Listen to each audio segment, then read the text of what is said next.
Are you a real estate investor trying to time the market? While you think prices might come down next year, the truth is, now is the time to get greedy.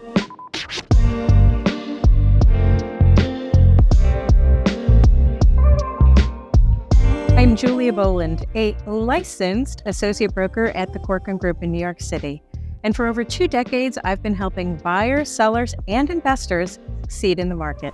Warren Buffett famously said, "It is wise for investors to be fearful when others are greedy, and to be greedy only when others are fearful." Well, guess what? In New York City, there's a lot of fearful buyers, so it's time to get greedy. While Mr. Buffett was referring to the stock market, the same can be said of real estate, especially in New York City. Now, across the country, mortgage rates have been hovering around 7% for well over a year. When a buyer looks at how much money that means on a monthly basis, they start to panic at how much they're going to owe. While the demand has lessened, that has put downward pressure on pricing. And the prices are low right now, and a lot of people who are selling are under pressure to sell. Now, this isn't a bargain basement, but the prices are good. And what's happened over the past year, apart from the mortgage rate staying high, is that buyers have gotten used to this. And as they decide to make long-term plans, they realize, as do many others, that once you buy at this price, it's locked in, but you can always refinance later, which is why you need to get into the market now if you are an investor and not me. Now, you're probably concerned about whether or not, if you purchase now, will that price appraise at a higher rate in the future? And the answer is yes, but not the immediate future. In New York City, we have 30-year reports that will show you that over 7 to 10 years, prices always go up.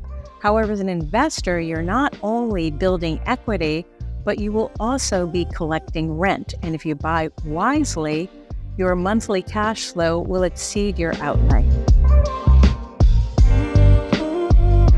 Apart from the long-term hold you would seek when investing in real estate, the other thing to realize is that real estate is not technically a commodity. Condominiums and townhouses are not apples to apples. Every single one is different, and that makes it a little trickier. Additionally, New York City real estate is not a liquid investment. It takes a long time to get into the investment, it takes a long time to get out, and there are costs associated. So when you're thinking about investing in New York City, make sure you're thinking of a long-term plan.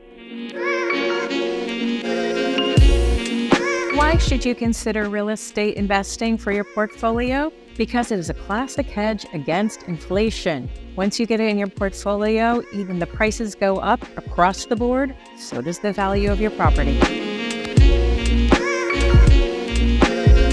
Online taking a look at properties to invest in, you're wondering how best to analyze those properties, I want you to cast aside the notion that you decide which living room looks great or what has the best view. No, if you're an investor, it comes down to the numbers. Most investors will find a formula for analyzing their properties and stick to it. Whatever works for you and your strategy is great. You might want to incorporate a cap rate in those numbers. Cap rate is short for a capitalization rate. What you are going to do is figure out how much rent you expect to get, and you're going to subtract any cost, and that yearly number will be your net operating income. And you're going to take that number and you're going to divide it by potential purchase price.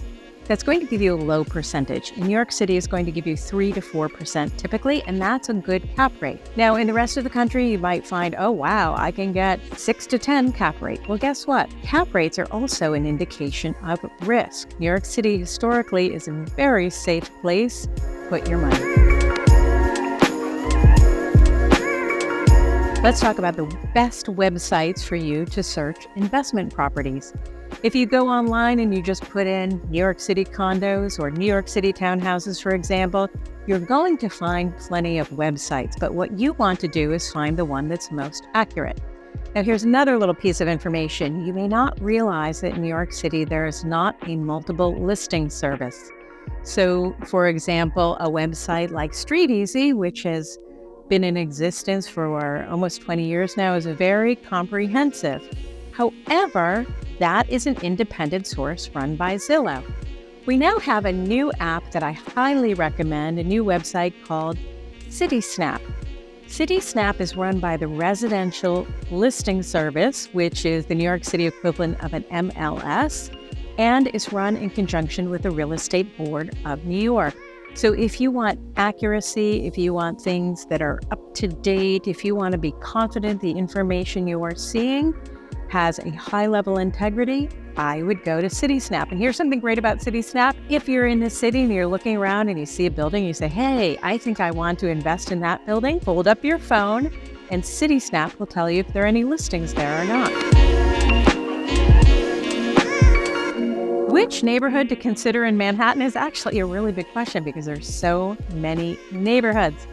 It will largely depend on your investment strategy, where you feel strongly that the rental market is good and will remain good, or perhaps you find an opportunity. But I do want to point out two neighborhoods that are interesting to consider right now. The first one is the Upper West Side. The reason I mention the Upper West Side is there has been quite a few new development condominiums built in the past 10 years. So in terms of condos, there's a huge amount of options. Now, if you are looking for a big, beautiful luxury property, you're probably going to head over to Waterline Square. And if you can get one there, there is a tax abatement and tremendous amenities, which will really help your rental prices. And the tax abatement helps your investment numbers. So I would look there. And then if you're looking on the other end of the scale, maybe you don't want to own a luxury property. Maybe you're more conscious about how much money you're going to be spending and outlaying on a first investment. I would say look at some of the smaller condominiums.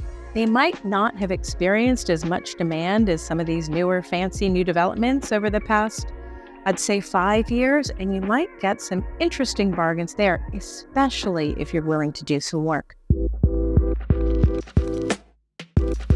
Finding an agent to help you get this investment property is another hurdle that you're going to encounter. And how do you do that? Well, probably like we do everything, we just go to Google, right? Type in best agent on the Upper West Side or best agent downtown. Here's the catch with this, so I want you to be careful. Google will rank agents by the number of reviews they have. And there are plenty of really talented, really great agents who know the market inside out and backward who don't have a ton of reviews. Why? Because they're out helping buyers, sellers, and investors like yourself. So the other thing you can do is, as you're familiarizing yourself with the market, you're going through websites, looking at properties, see whose name consistently comes up as a listing agent. That will really help you understand, oh, this person is sold in the neighborhood for the past year, 2, 3 years. They've had a wide variety of properties, and so they really know it. Don't pick one though, pick 3. Reach out to them and then have a conversation. The next thing you want to be certain of is, do we have good communication? Does this feel like I have a good rapport? They understand what I want to do. They're answering my questions, and you have a connection. That's going to be really important as your deal gets stressful. They all get stressful. And so just make sure that you have a good rapport. Now, the agent who gets back to you immediately may or may not be the best agent. Certainly, being responsive is one quality of a good agent. However, it just might mean they had nothing to do at that moment. If it is a young, ambitious agent with very little experience, that's fine. There's nothing wrong with working with them. Be certain that they have a mentor. Maybe they're part of a team. Maybe a senior agent is working with them to make sure that they have someone who can answer all your more complicated questions as you go further down the line in the transaction. Okay, so here's what we covered in this video. We know that now is the time for you to get greedy if you're an investor. We know that real estate is an illiquid investment and you want to be playing for the long term. We talked about cap rates as a benchmark for analyzing the different properties. We talked about the fact that real estate is a classic hedge against inflation. We talked about the best website to look at, Citysnap, and how to find an agent. And yet you're probably going to have more questions. Reach out to me anytime, DM me, call me, email me, and I'd be happy to connect. I am Julia Boland, principal of the Boland Team at the Corcoran Group in New York City. Don't forget to subscribe to our YouTube channel, where I will bring you videos that bring transparency to a complicated market.